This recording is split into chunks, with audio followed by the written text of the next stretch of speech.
Mergúllome na historia desta muller coruñesa, no 1851 nacida, no seo dunha gran familia, e quedo enfeitizada coa súa biografía, por tanto que me sorprende a súa interesante vida. Emilia Pardo Bazán, de familia aristócrata, con gran poder económico, intelectual, gran lectora, con cátedra universitaria, novelista, poeta, traductora, crítica literaria, excelente profesora.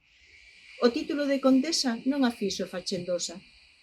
Dos dereitos das mulleres sempre foi gran defensora e exixindo educación esta brillante oradora, defendendo o feminismo como muller escritora. Correspondente en Roma, correspondente en París, falaba varios idiomas, era gran viaxeira. Foi branco de moitas críticas por ser clara mensaxeira. A envexa machista folle mala compañeira. Negáronlle ata 3 veces entrar na Real Academia Española, obviando tantos méritos que ela tiña conseguidos con dádivas envelenadas os que se crían máis listos. A envexa que os roía e lles privaba o sentido. Que son para ti os mellores escritores galegos de hoxe en día? Preguntáronlle nunha entrevista. Pois os dous visten saia. O padre Feijóo e eu, respondeu con voz pausada. Era clara como a auga, dicindo o que pensaba. Son moitos os libros da súa autoría. Pascual López, a súa primeira novela. Para a cidade da Coruña, que moito falaba dela, nas obras aparecía con nome de Marineda. O día seguinte da morte, acontecida en Madrid, os xornais escribiron o que en vida silenciaron, loando 1000 calidades de todo o que non falaron. Xa non lles facía sombra, e con verbas o adornaron. Nunha rúa da Coruña, na casa desta condesa, está hoxe situada a Real Academia Galega. Que cor darche puidera luar clarividente, desde eterno interlunio de salferidas marxes, tal vez un soliloquio prendido na maraxe, quizáis unha palabra que só a nós nos nomee, unha infinita vagua se acaso non me achases. Naufragará o silencio deste espacio tan verde, sin que ninguén nos oia balbordados de serpes, con cada en súa ausencia presas en mans baleiras, dunha loira boneca que allea pestanexa o derradeiro século que escoa entre a rompente. O azul aparecía sempre cando a marea, baixo a mirada triste dos escobéns de ferro, soti amaseu e a nebra nas amencentes xebras, rastros inaccesíveis como o fondón do océano, a procurar o instante preciso da inconsciencia. Abril pasaba lento, mirándonos de esguello, entre medo dos moles que fomos desfacendo, cos risos que vertiamos no preludo de aurora, como de dun salaio detrás dos abruñeiros, co gris que posuímos entelados na ofrouma. Tras dos cons amarelos, as amarelas rotas, os anzois amarelos encerruxando as traves, a súa amarela no equidistar das ondas, e o sol amarelento, recostado entre as lombas. E di así: voces imaginadas de mariñeiros afogados, fin da terra e comezo do mar ignoto, proas escravizadas cabalgan nas ondas, e alá, no cabo do mundo, despídese de nós o gran cíclope. A noite salgada invade as nosas cavernas, funga o vento e tripulamos o noso medo. Resoan as últimas praias a súa resaca, e xa non vemos o ollo do gran cíclope. Porfiamos contra montañas que se moven e estalan, facendo tremer o barco todo en riba do profundo. A noite brúa o seu furor omnisciente e treman homes, paus e mastos. O casco sucumbe baixo o asubío do vento e chómenos un mundo de salitre. Na inversión fatal tragamos un abismo de burbullas e de gritos, e na nosa baixada polo precipicio líquido e salgado, sereas co rostro e cos seos das nosas noivas apértanos contra sí para sempre. Xa non sentimos a resaca das últimas praias, e non intuímos o ollar largacío do gran cíclope. Agora todo é mar, escuridade, frío e silencio. Ola, son María Lado e saúdovos dende o sofá da miña casa no que normalmente me sento a ler. Este vídeo é unha mensaxe para felicitar o Batallón Literario da Costa da Morte, que este ano está de aniversario. Para min o Batallón Literario foi unha experiencia fundamental na miña vida e na miña formación como persoa, porque me colleu o batallón sendo adolescente mentres estudiaba no instituto, en Sé. Eu, seguramente, se non fose gracias a esa experiencia do batallón, a día de hoxe non me dedicaría ao que me dedico, que é en exclusiva o oficio de escritora. A verdade é que entre as xentes do batallón aprendín que escribir pode ser moi divertido, pero sobre todo que escribir e compartir o que se escribe é unha experiencia incomparable. Entre as xentes do batallón literario aprendín tamén a recitar e a disfrutar e a que cada recital fose unha festa, unha celebración da palabra e da amizade. Por eso quero saudarvos a todas e a todos, aquelas persoas que fuchedes as miñas compañeiras durante a época do batallón e mandarvos un bico moi grande e darvos as gracias, porque de todas vos aprendín que a literatura é sobre todo un sitio para compartir, algo moito máis grande que un oficio e sobre todo algo moito máis grande que calquera de nós mesmas. Así que moitas gracias por convertirme na María Lado que son hoxe, porque sen vos nada disto tería sido posible. Mándovos unha aperta moi fonda. Chao. Ola, bo día. Dende o Instituto Francisco Asorei de Cambados, Domingo Tabullo quere desexarvos ao Batallón Literario de Costa da Morte pois un feliz aniversario e todos os mellores e máis intensos parabéns por todo este espacio de tempo transcurrido. A miragre do tempo nos convoca. En esta miragre do tempo quero facer especial fincapé no recoñecemento a grandes personaxes que ao longo do tempo convertíronse tamén en amigos entrañables, a Rafa e a Miro Villar, a Estevo Creus, a Alexandre Nerium, a Modesto Fraga, a Concha Blanco, a María Canosa, a María Alexandre, bueno, e a Alexandre Nerium, e a tanta xente que tivemos a fortuna de compartir espacio e tempo, encontros literarios, cando dende Cambados e co batallón compartíamos co Batallón Literario da Costa da Morte encontros onde aportábamos a frescura e a originalidade de aquel colectivo novo que tivemos nos institutos que era, no instituto, neste caso, Cabanillas de Cambados, o que era o colectivo Setenaos. Quería aproveitar esta oportunidade pois para tamén reseñar a importancia que tivo a vosa colección de letras de cal dentro do desenvolvemento e da modernización da aposta creativa da poesía galega. Simplemente, grazas por terme convidado a participar e que espero que estes 25 anos sexa simplemente un prólogo dese gran libro colectivo que estades a escribir todos vós. O sea que felicidades, parabéns e simplemente desexarvos moita saúde e moita poesía. Grazas. Ben, queridos fillos, disto debemos tirar moitas ensinanzas, dixo o grego sabio empezando o seu sermón.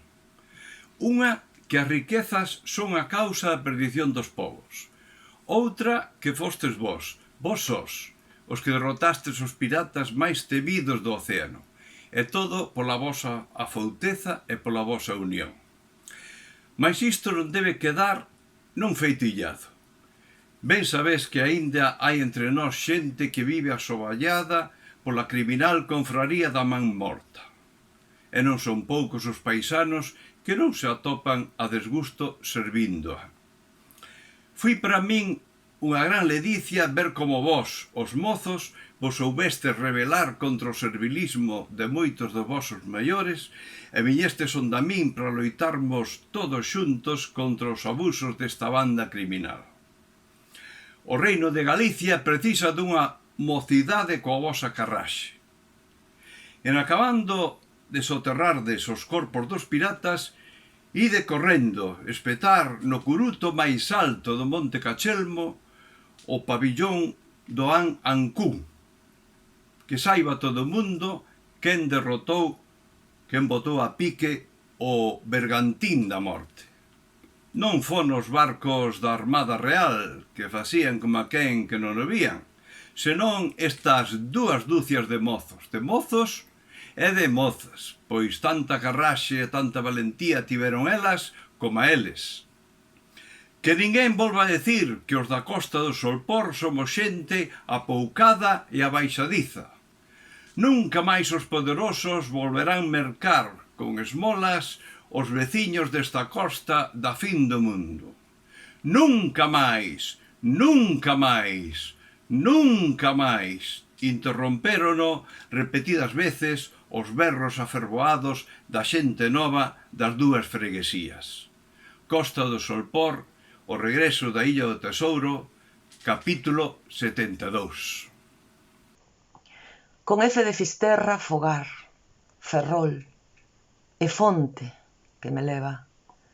Con F, a nosa fala, fermoso son que flúe dos soños o presente e o pasado. Con F de Fisterra, o vento abrigadoiro que folga tras das ondas e as lúas feiticeiras dun xullo naquel faro. Con F de Fisterra, a forza que me cingue a este amor festivo que acougo e que me acouga. Con F as foliadas e festeiros sorpores pola Barcia. E con F de Fisterra, a fouce que remata nun puño e nunha rosa. As frondas do velelle, os faros que na noite camiñan coas súas luces até as dunas de Penencia. Con F, o Fontardión. As faldas verdescentes que acubillan as augas da fervenza. As flores da queiroga e das camelias. Con F de Fisterra, Francisquiño, e todos vós, conformando este convivio que me agarda na revolta do camiño que anuncia a langosteira. Porque nós vimos da fin do mundo coa cabeza aberta e as mans cheiñas de paxaros. Que diría o noso amigo queridísimo e grandísimo poeta Paco Souto. Pois a nós mordeunos de nenos unha balea. E na espiral de ADN mesturouse nosa dor con 3 pasos e 3 golpes. As chimeneas encheronse dos lechos máis pequenos, a cola do alacrán habitounos polos brazos. E a memoria, a nosa memoria.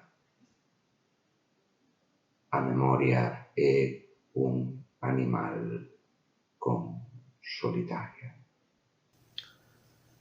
Tatúas a desobediencia na tarde amarela e clandestina e faz desta intemperie outra primavera. Saúdos. Pídeme Modesto que faga algo sobre o batallón literario. Ocúrroseme dicir 2 ou 3 cousas. En primeiro lugar, como decía Georges Dumézil, o historiador francés e estudioso dos mitos, un país sin mitos e sin lendas sería moi aburrido vivir nel. Eu digo tamén que un país sin poetas sería moi triste e anodino vivir nel. Os poetas sinalan o que nos os demais non vemos, fannos máis fácil o camiño, danos instrumentos ou elementos para apoiarnos nesta larga e difícil tarefa da vida. Así, hoxe, por exemplo, cando falamos de Dombate, pensamos nun dolmen, hai miles no país, pero tamén pensamos nun símbolo, é un referente para todos os galegos e as galegas e en parte debemos aos versos de Pondal.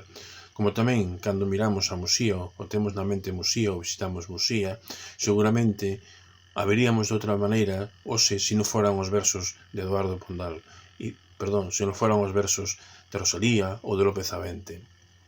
Por tanto, penso que os poetas teñen o don de mostrarnos o indecible e o inefable, demostrarnos o que a maioría dos mortais non somos capaces de ver ou non queremos ver. Os seus versos fannos, por tanto, ao camiño máis fácil. Na Costa da Morte, nas milenarias terras de Bergantiños, Soneira, en Mancos, ou se máis ben chamado Fisterra, hai unha tradición histórica de poetas locais como o Savente, tanto Vitorino como Gonzalo, de Eduardo Pondal, pero tamén poetas de fora. A nosa terra foi campo para outros versos, os de Rosalía, os de Lorca, os de Guerra da Cal, os de Valente, e moitos máis que nos últimos anos estuveron chegando a Fisterra, ese foco atrator de todo o continente europeo. Hai 25 anos, un grupo de mozos e mozas xuntáronse para formar un batallón literario da Costa da Morte, e expandir os versos para lutar contra a inonimia, e expandindo os versos como os vendavais expanden as borrascas e os salseiros, e para podermos vivir empapados de referentes simbólicos. Gracias a eles, seguro que podemos, parafraseando a Álvaro Cunqueiro, dicir 1000 primaveras máis para a poesía na Costa da Morte. Saúde e terra. En cada mariñeiro dorme un ser mitolóxico con dous potentes brazos que nas súas extremidades se bifurcan en 8 tentáculos ventosa.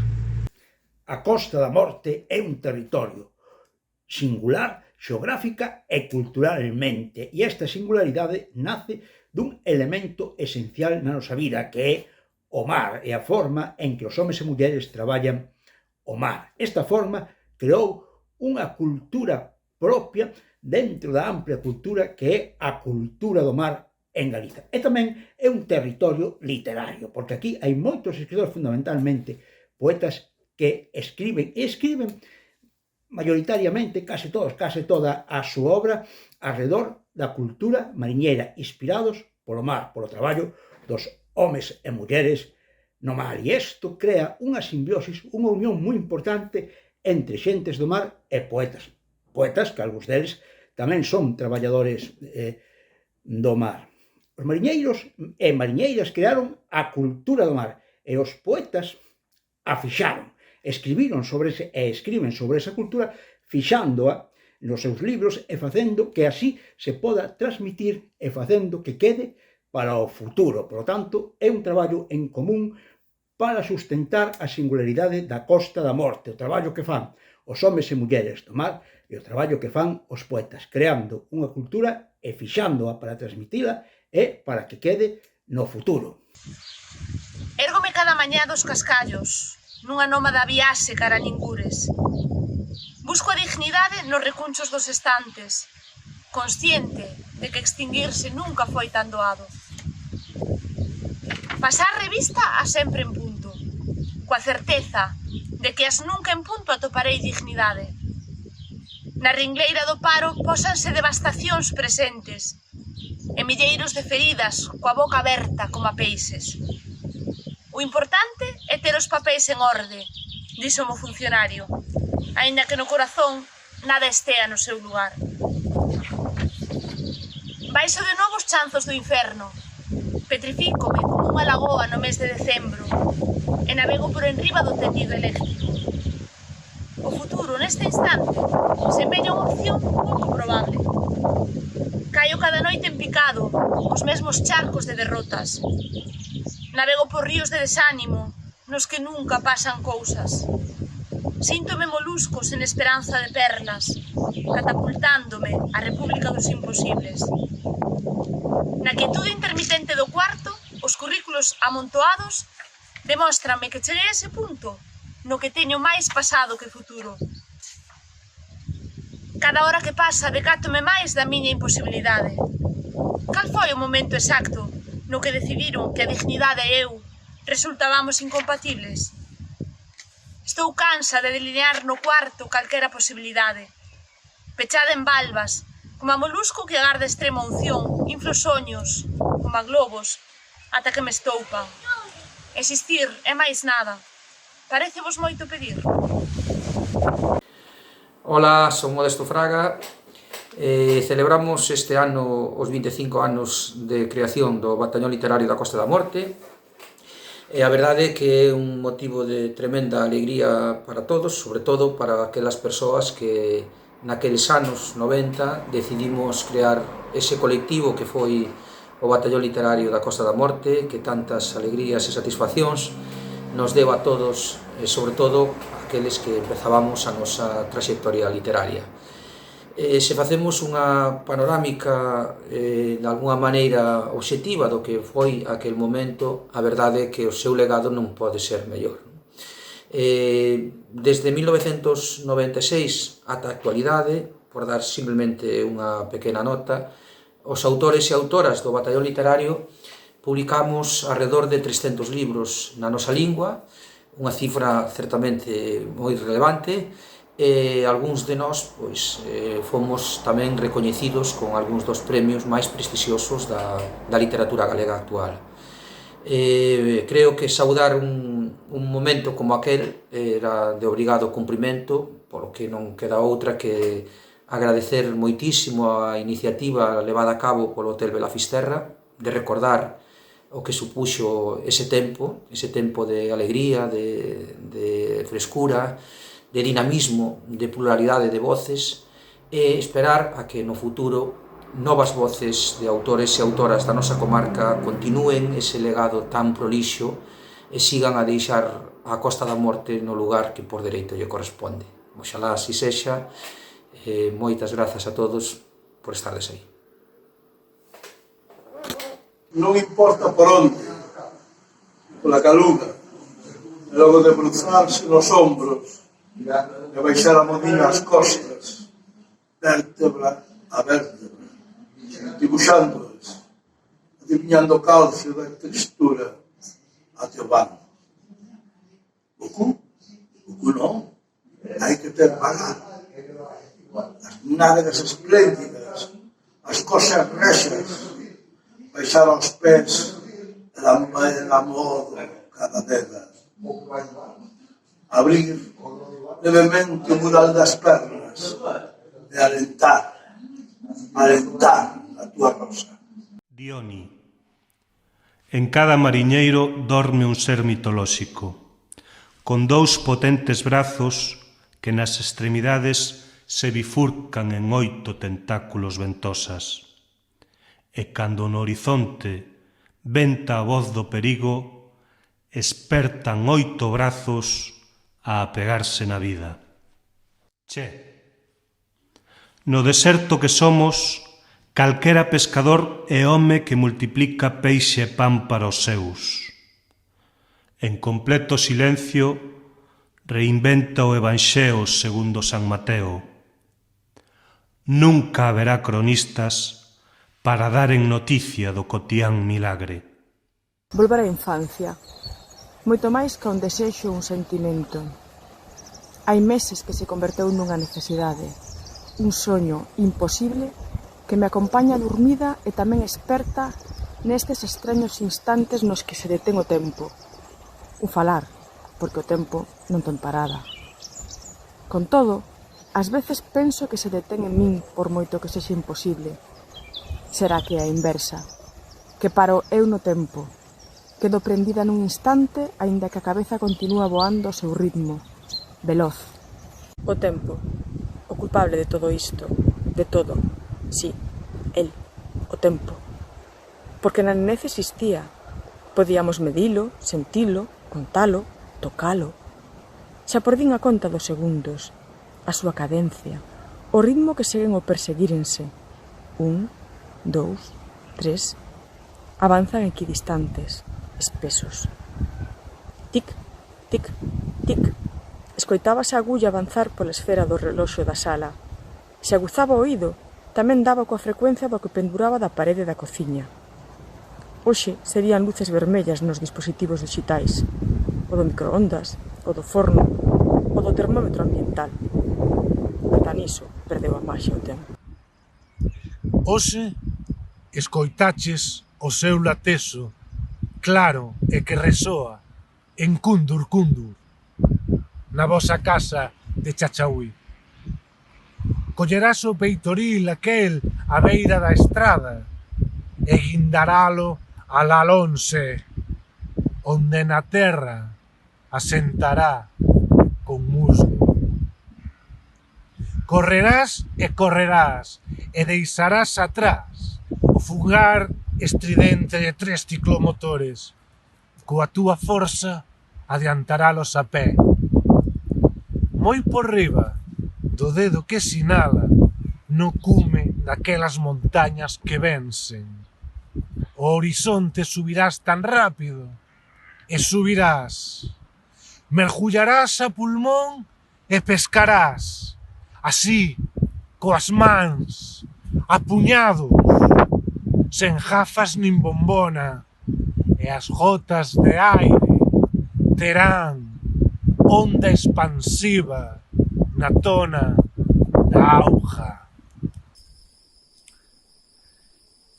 Un lobo que desaparece, un raposo que se abate, unha aldea que esmorece, un carballo que se tala, unha sardiña que non aceita a broa, e a tona das vacas, a tona das vacas, a tona das vacas, a tona das vacas. Enzoufo o meu rostro coa tona das vacas para sair do pesadelo, para saberme neste tacto doente, neste pou inconsciente a deriva. Un, o ollo do corvo, un, o balado de pedra, un, o ollo fero do corvo, un, o balado de pedra. As rapaces son o mapa, a guía que me leva, o lirio que me agroma, a resistencia cemantina. E o desterro na terra, e o desterro na terra, e o desterro na terra, e o desterro na terra, e o desterro na terra, e o desterro na terra, ocultándose un na súa cabeza, como un becho fitándose no espello, como o carro dos bois decorando unha rotonda, como os paus rotos do congro roto, como o cabazo descabezado sen as meigas espantadas, como os barcos que non saen, como as leiras cheas de silvas, como un alcalde que promete, como unha veciñanza que non fala, e os pantaláns están cheos de limo,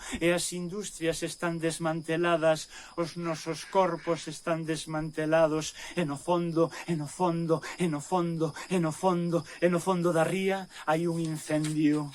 O problema non son os adosados, o problema non son os adosados, o problema non son os adosados. Repítome, repítome, repítome, repítome, o problema non son os adosados. A ver se o espanto. Un lobo desaparece e desaparece un pobo. A palabra desaparece e desaparece un pobo. A resistencia está na palabra, a resistencia está na arte, a resistencia está no amor, a resistencia está na fenda, que se fai palabra, que se fai carne, que se fai lobo. Un lobo. Unha memoria noxenta e glaciar cinguía a terra de friaxe. Andaban as mapoulas esquecidas nos miolos e o mar era entón unha xanera de bicos ancestrais baixando pola pel. As campás inmóveis rachaban o silenzo, o tempo morto. Cecais a sombra espetada no teu corpo rolaba infinda polos cadrís do sono. E os lobos na súa cova, evanescente, facíanlle festas ao sol, bébedos de anguria. E os donos da cova chuchaban osos curvos, canles sen memoria, que a escurecida entraña deitaba no porvir. Mas nós precisamos 1000 primaveiras máis para a nosa lingua, a nosa cultura e para a Costa da Morte. Compra unha pasaxe eterna nun veleiro que nunca remate de viaxar. Que di o vento, cala, que din os alacráns e os ovos calcinados, non os escoites. Certo Balbor Lonsano fala do longo poema da fugacidade. Nun tren sen chegada, describe as viaxes que vaias vendo. Mentras un libro corrixa a túa ausencia, 100 anos de soedade sobre a mesa, un reloxo, unha lámpada, dúcias de follas polo chan. Abandou a túa illa por un chisco de sol. Cabos a terra, remolques, amarrados e listos de máquina. Aqueles nenos nunca viron a neve, subiron ao catasois recoller casuliños. Os seus ollos eran pequenas anduriñas acultadas. Logo un río no seu riso, no movimento das mans. Aqueles nenos non sabíamos que toda dor é unha ínfima ferida. Mais tarde, no lume de San Xoán, fundímolo chumbo, vímolo futuro. Espidos fomos a auga ardentes como o sol que nos bicaba a pel branca. Queríamos queimarnos, arredor da larada, brincando. Os días pasados e as horas que non foron son parte dunha ausencia non esquecida. Como entón, cortemos a cola as lagartiñas, agochadas como entón, nos muros pelados. Sabemos niños de escánceres e víboras, os ovos dos corvos, a árbore do cuco, Un ceo virulento feríunos por vez primeira. Seguimos o seu pulso ata rendilo. Foi daquela cando buscamos máis alá da ría o placer dun puño de neve. Ningún cabo estivo tan lonxe da terra. Ninguén desenredou con tal ímpetu a cordura como Touriñán. Lategazo rochoso nas costas do océano, proxectil dun lance sentanza, como o desequilibrio funámbulo da miña cabeira sobre o cortocircuito das ondas en Touriñán, no chicote do cable que electriza salseiros de lume para prender a lucidez do delirio ceibe. Vai aquí o meu recoñecemento e a miña admiración cando se celebran os 25 anos do Batallón Literario da Costa da Morte, toda unha constelación de voces de poetas do mar e da terra que souberon erguer o pabillón da poesía como se for unha república libre e creativa. Feros corvos e feras corvas que fixeron da Costa da Morte unha patria poética e un clamor en expansión. A poesía, en definitiva, como identidade profunda e como camiño universal. Teño na miña lembranza agora a Rafael Lema ou a Paco Souto, que foron premio de poesía Espiral Maior nos anos 92 e 94 do pasado século, respectivamente, e ao Miro Villar das ausencias pretéritas do 92 e a antoloxía de Mar e Vento, 5 poetas de Fisterra, armada no 96 e publicada no 97, con Alexandro Nerio, e despois viría o seu Bogar de Couse, con Modesto Fraga, con Mónica Góñez, con Roberto Traba Velai e con Xoán Alberte Moure. Sempre para min, nas miñas preferencias, no meu gosto, no meu interese, os poetas da Costa da Morte. Tamén Gonzalo López Avente, publicado da man de Miro Villar no ano 97, e non me esquezo de Estevo Creus, de Ribadillo Corcón, de Rafa Villar ou de Rosalía Fernández Rial. Poetas eles, todos eles e todas elas, que proxectan a par da súa experiencia individual un mar e unha terra que nos entran no corazón, unha terra brava e fermosa que nos entra no corazón. 25 anos despois, o Batallón Literario da Costa da Morte segue a estar aí no tempo, na lembranza, como unha estrela viva que levamos na fronte. Dóenme os ventavais, dóenme o vento e a choiva que me molla tus osos. E tamén me doi, ás veces, arribar a Porto, canso e coas mans baleiras. Tía Felisa, tía Elvira do Caramanchón, tía Manola, madriña, redeiras de Corme, vá mulleres nacetes, serei eu tamén digna de ser. Un día, na habitación pequena, atopei a extraña agulla marrón, brillante e marrón o fío, pero eu nunca. Entón madriña ensinoume a camiñar cunha patela por toda a casa riba do mulido da cabeza. Sempre con garbo, miña nena, me dicía, e levaba razón. Dignidade vendendo peixe, apañando percebes, cosendo redes, sendo aborixes galegas, sendo mulleres que visten toga un mantelo, andar erguidas co sustento nas mans dunha mesma. Como ti me aprendetes, madriña, a palabra liberdade cósena circunspectas mares de mulleres como as redeiras, constantes como as mareas, o que a auga lles devolve nun diálogo cómplice, elas recrean. Dirixinme a Niñóns, unha abra escondida onde as gaivotas chiaban na luz pálida. Malpica, máis alá, desafiaba os coitelos afiados da gran besta do mar. Un delfín podrecía na seaia. Desde Santo Adrián, as isargas eran monstros quiméricos repousando nas augas. No roncudo, as ondas revirábanse como eguas doídas de cabeleiras brancas. Só as rochas resistían aquel mar largacío, desapiedado, Ao pasar Monte Branco, escolquei o horizonte, un deserto baleiro, inexpugnable. Mais alá cintilou Laxe, a branca. Nos longos confíns de traba, a luz interrogaba a inmensidade e un mar de millo verde circundaba o anfiteatro das montañas. O vento golpeaba o cemiterio dos ingleses e arrastraba até os montes a area das praias. No vilán, os liques amarrábanse á rocha como a navalla á carne. Preto do Río Negro, uns homes restauraban a igrexa de Moraime. Pasaban lentos, peregrinos, cara ao santuario da Barca. Na praia de Lourido xacía un fetiche morto de vellos chapapote fosilizado que arrebolara o mar. Que sensación de illamento, que impresión de baleiro e soidade. Ali conversei cun peregrino que cargaba unha mochila xigantesca coa ilusión de chegar.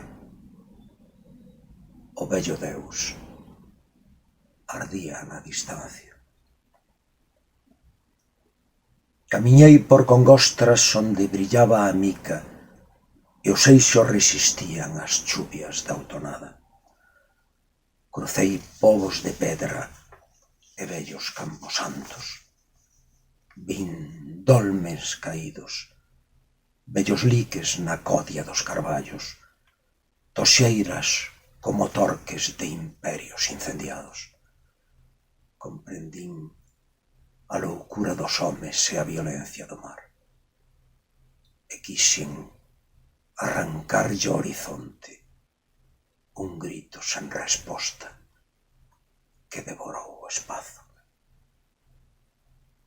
Vin que alén do solpor non había camiño, que os soños eran veos de volvoretas cegas, que o mar era a tumba da Vía Láctea. E tiven a sensación de ser canto rodado, nube que pasa. Imaginei rapinas, mariñeiros rastreando reliquias de naufraxios, navegantes tremendo de pánico. E unha longa epopea secular de xentes desertando as aldeas, abandonando cultivos e campos a procura do pan. E lembrei o mar, o eterno mar, vomitando rancores e desgrazas. E salaios na gorxa de mulleres carpindo como corvos desesperados. Ceos grises, estrelas apagadas, faros a xirar sen descanso na noite interminable. Cando ao fin cheguei ao vello cabo, vin as aves perderse na distancia e o sol crepitar e derrubarse. E ante a euforia das ondas e o delirio do mar, comprendín o extravío da razón e a morte da esperanza. E afogouse o meu grito na néboa branca. De este cumio encantado de Galicia, quero felicitar a todas e a todos os compoñentes do Batallón Literario no seu 25 aniversario. Unha oportunidade magnífica para lembrar a fonte do Santo espoleada hai máis dun cuarto de século deste mesmo cumio do Pico Sacro. Nada mellor que os versos escritos en 1861 por Marcial Valladares e que din así: fontiña de humilde traza en que o pastoriño Ullán, saltando pola carpaza a beber sega no branco, e ao lado teu se solaza, baixo esas dúas sobreiras, decote xuntas amigas, adorno destas ladeiras, como ti non tan antigas, para como ti hospitaleiras, aquí onde o novato, cañiño, descansa tal vez, e soa a flauta daquel pastorillo. Benvido principio do mar, donde o mundo se chama Fisterra, donde a lenda e a fe se confunden nun poema de verbas de pedra. Benvido principio do mar que tan doce bica na area, con ondas que son altares e flores de primavera. Benvido principio do mar, donde cantan sorrindo sereas un cantar luminoso que escoitan os que veñen seguindo as estrelas. Sen rumbo ou sin gradura do Prestige. Soamente sei o que non sei, eso saberei. Sabereis saberes que ao final aínda non sei se o saberei ben, e así vai a nosa terra sen saberen o seu rumbo, e quen dirixe nos manda morto de fame de fama, morto de fame famenta, da vaidade noxenta na feira dun pobo morto. E nós sen rumbo, e nós sen rumbo, e a nosa colleita podre, espodecida de morte, esmorecida na terra, asoballada de fame. E nós, calados, de medo e morte calados, de medo e morte calados. E a palabra engaiolada na gorsa querese ceibar no vento, mas non berra non berra. E as ondas cuspen escumas negras, e as ondas muxen de rabia, mas ninguén escoita. E nós calados, de medo e morte calados, de medo e morte calados. Fala mar, fala vento, fala illa barlovento da branca pomba de amarelo morno das nosas inquedanzas. Mas ninguén escoita o noso latesar, o noso berro crevado nas fendas das nosas gorxas. E vós, de medo e morte calados, e vós, de medo e morte calados. A noite pecha as nosas esperanzas como pobo, e nós, sen rumbo, e un rosel de cadáveres o noso derredor. Do seu poemario Oso Mamá Sí, que está adicado á maternidade. Titúlase 4. Sabes, amoriño pequeno, que nacen as cereixas de a dúas, unidas polo rabo e pegadas unha a outra, coa distancia xusta, para as súas barrigas bicárense no arrolo da árbore. Pois así, nós tamén éramos, atados polo rabiño dos nosos embigos, bicándonos pola barriga. Ves, entre o teu nó e o de mamá está só o recordo da árbore que nos tivo. Estas mans tan nerviosas e pequenas que hai tempo navegaban no teu corpo, adormecen na longa treboada que as castiga a dormir en triste porto. Estas mans que che deron canto tiñan, afanosas e ansiosas por amarte, non perderon ilusas a esperanza e ás veces aínda soñan con tocarte. Un texto de Ovidio, encabezando, trouxera consigo prodixiosos velenos, escuma da boca de Cérbero, veriño de Quidna, extraños desvaríos, esquecemento que anubra a razón. Nas metamorfoses. Desafiamos o frío no máis crudo inverno recitando poemas en decembro. Sen recorrer a pedra filosofal, acadamos o sublimado inverso. Chuspindo as metáforas como fume, transformábanse en pedras de corisco antes de estrelarse no chan. Se todos os poemas son sublimados dunha caste ou outra, había os que agochaban baixo a aparencia simétrica das folerpas o poder de corrosión. Furaban nas fotos de familia, enferruxaban a pota do caldo, esgazaban o mango dos aprechos, ataniscaban o hume da gadaña. Ignorábamos daquela, por desprezar a enciclopedia, que que o sublimado é cloruro de mercurio, que os vapores do azougue insidiosamente tiñan poder de rilar os vincallos entre nosotros. Agora que os ventos son cortados por aspas de resina e aceiro, agora que nas entrañas de cada serra soterran fungos de ferralla e formigón, parece que o tempo é chegado de armarse en enésimo reemplazo para subir aos outeiros da patria a combater ese grin alias que desangra as veas dun pobo que, polo visto, xa non é sustentable. Agora que deixou de ser supercool. Circundo a almofada de liño con cirios cobardes. As sombras chinescas no tellado da canción ao respirar aterrorizan as vaguas inmaculadas do testamento dos tercetos. Os vermes de noite construen sin xeito a pira onde pensan queimar os cadernos da comedia da infancia en branco e negro que xamais escribirei.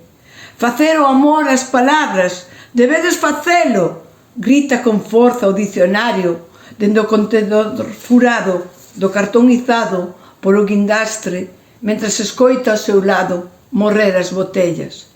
Xa ninguén fai o amor, ninguén o fai xa, digo xo eu. Neste século fóllanse os versos, as arañas, as presas, as catedrais, as bandeiras, as raíñas, fóllanse as rebaixas e tamén as madrugadas dos poemas bébedos, sen rimas, nos corpos brancos, odas o deterxente e os toneles tolos de queroseno decrépitos nun pecio das veas. Ninguén fai o amor, nin sequera Bukowski o facía.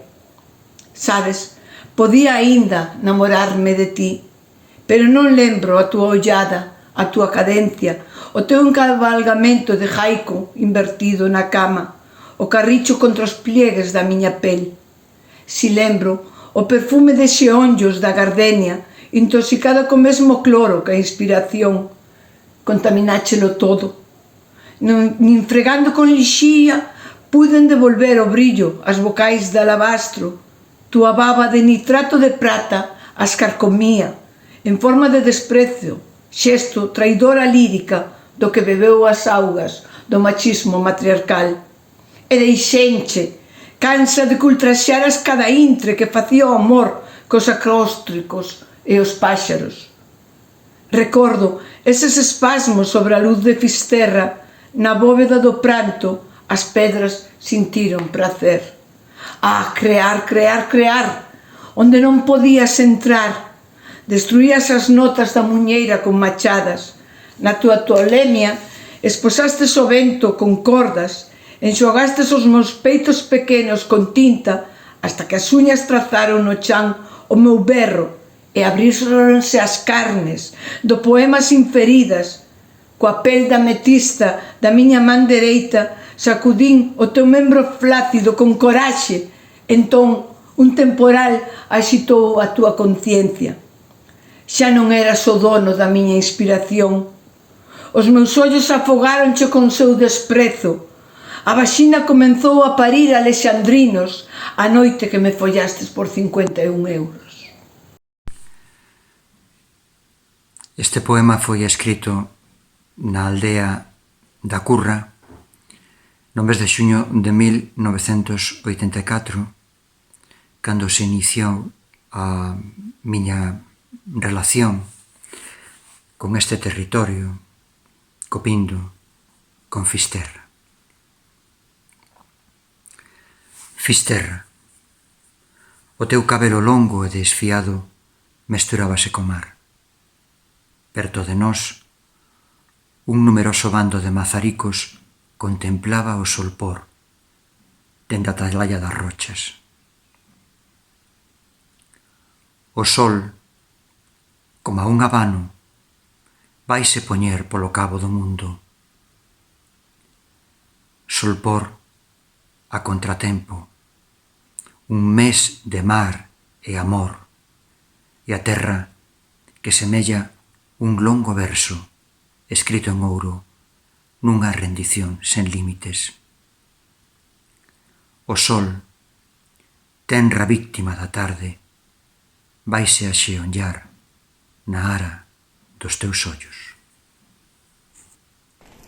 Na laranxa que filtra nos teus brazos, cando me fas entrar no teu dominio, nos pelos onde nagua o meu designio, oculto como o mar e os argazos.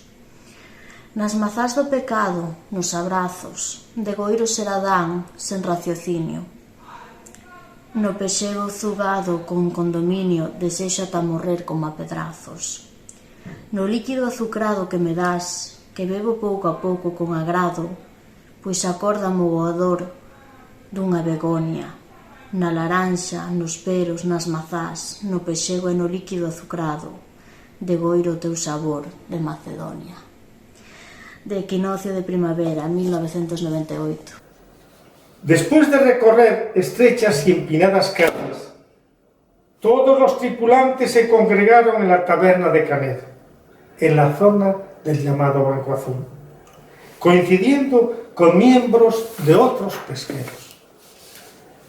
En aquel grupo de marineros todos tenían el pecho tatuado de incontables marejadas y los oídos acosados por fuertes vendavales, acostumbrados a salir a faenar entre las 3 o las 4 de la madrugada, pensando alar aparejos y volver a media tarde para depositar en la lonja las capturas. En la taberna, los tripulantes confraternizaban al borde del Atlántico, dando los últimos sorbos a cafés y copas, unas bebidas que proporcionaban una momentánea fuerza al corazón de cada uno. La lluvia golpeaba las ventanas que sacudía el viento. En el local había barullo y olor a café, a tabaco de picadura y a cigarrillos, empapando el humo las vigas de madera que sostenían el encalado techo. Por ser lunes y con ojos semiabiertos por un vapor de sueño de algunos de los que trasnocharan, en aquella madrugada de legañas, viciada atmósfera y mezcla de estados de ánimo, surgían voces subidas de tono con ciertas brumas de alcohol en el cerebro.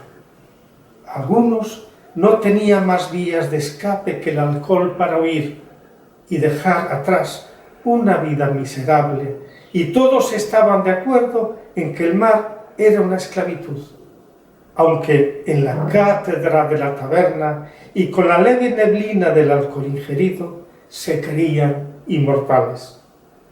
No obstante, en invierno salir a faenar en a Costa da Morte siempre huele a tragedia, porque el invierno es la estación de los peligros y desgracias. Ajenos a lo que pudieran sufrir afuera y con muchas cosas de las que hablar, conversaban intercambiando historias, mentiras o fantasías, intervenciones salpicadas de ironías y bromas, de risas y sarcasmos. También aparecían algunas tensiones muy pronto archivadas. La taberna del Canedo era la clásica taberna de puerto pesquero. Siempre flotaba en el aire el barullo de las bromas y blasfemias habituales entre marineros, las discusiones y risas. Sujeto a la pared y detrás del mostrador estaba el anaquel con las botellas de licores y un aparato de radio Telefunken, prácticamente encendida toda la jornada. Escuchaban los folletines de Sautier Casaseca, los sermones integristas del padre Venancio Marcos, los partidos de la Liga de Fútbol, los partes oficiales de Radio Nacional de España, las canciones dedicadas. Apoyada en la barra o sentados en las mesas distribuidos por el local, los clientes contaban historias imaginarias o no y elevaban el tono del comentario para hacerse oír o para imponer sus tesis. Otros liaban un cigarrillo metidos en un silencio interior en medio del barullo de voces y risas. Otros se apartaban fumando, acercándose a las ventanas, quizás opinando que sería mejor, en vista del temporal que se intuía en el exterior, quedar en casa y esperar una nueva jornada sin tormenta. Pero donde manda patrón, no manda marinero, resolvían finalmente. Así era la ley del mar.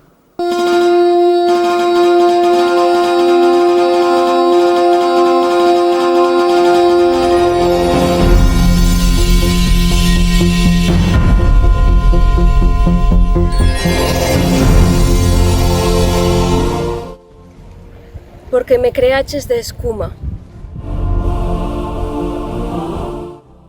de escamas a miña pel de areas brancas coa mirada do teu azul. Costa da morte, costa de versos que ao longo do tempo musitou o batallón.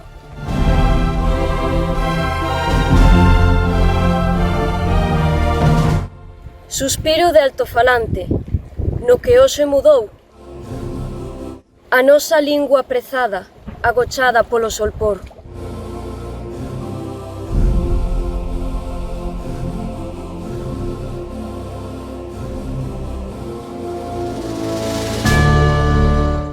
Vivan as escolmas entre as letras da fin do mundo.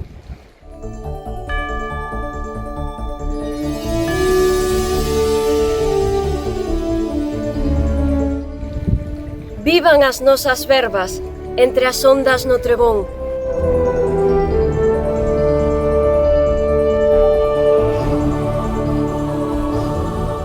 Raio de lúa, son de campá.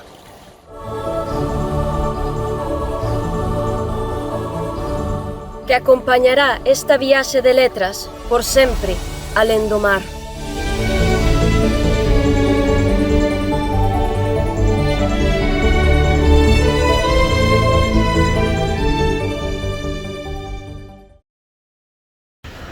É un prazer lembrarse do batallón literario da Costa da Morte no 25 cabo de ano. A verdade é que é unha pena que todos os poetas que forman o batallón da Costa da Morte non volvan a xuntarse para facer recitais, non? Eu teño moi boas lembranzas de todos eles e tamén daquela viaxe a Cuba que fixe unha delegación do batallón para representar a Galicia no 5º encontro da cultura iberoamericana que se facía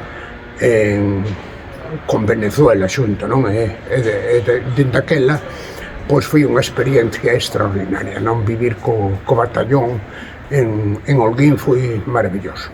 Eu recordarei sempre e penso que hai que renovar todo eso e volver a aqueles recitais. Era tempo de inverno, pensaban onde andarías. Cando era tempo de inverno, e agora tan só eu penso, meu ben, si me olvidarías.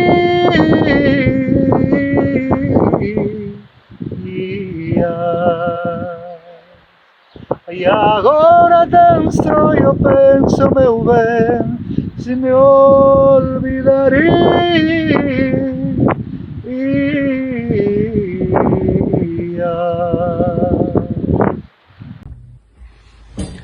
Lembro con moita emoción e con moito agarimo eses primeiros momentos do batallón literario da Costa da Morte. Era eu un profesor recén chegado a estas terras que viña xa de participar activamente noutro colectivo literario. Teño casi a honra de decir que pertencín a 2 colectivos literarios simultaneamente, como era o colectivo Ronsel e tamén agora o batallón literario da Costa da Morte. E como dicía, lembro con moito agarimo eses primeiros momentos nos que axiña contactei con estes mozos enérxicos e tan activos como era o caso de Modesto Fraga e de outros moitos. Lembro tamén un rapaz super intelixente e cun talento excepcional como era Xavier Rodríguez Fidalgo, que colaborou intensamente nos primeiros momentos do batallón.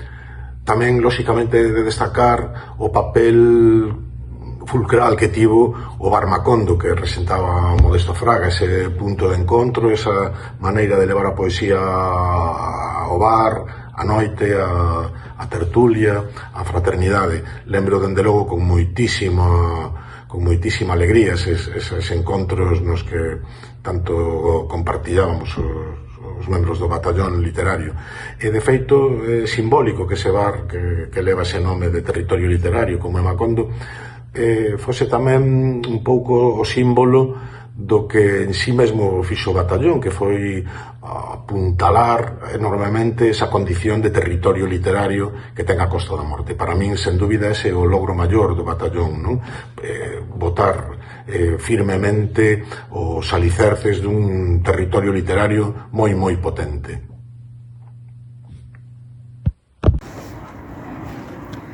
Contra ti deron todos os golpes de mar, todos, e cada un deles cargando de sal o teu corpo e os berros. A berros fuches ti abrindo por dentro, fendéndote aos poucos, deconstruíndote e abrindo aos teus pés un novo ser que te habitase. Cando miraches, cansa aínda daquel parto, recoñeciches nel a túa mesma grandeza, a dureza no ollar, nasera das pedras do mar, e camiñaba en ti cas mans nas raijañas dos persebes.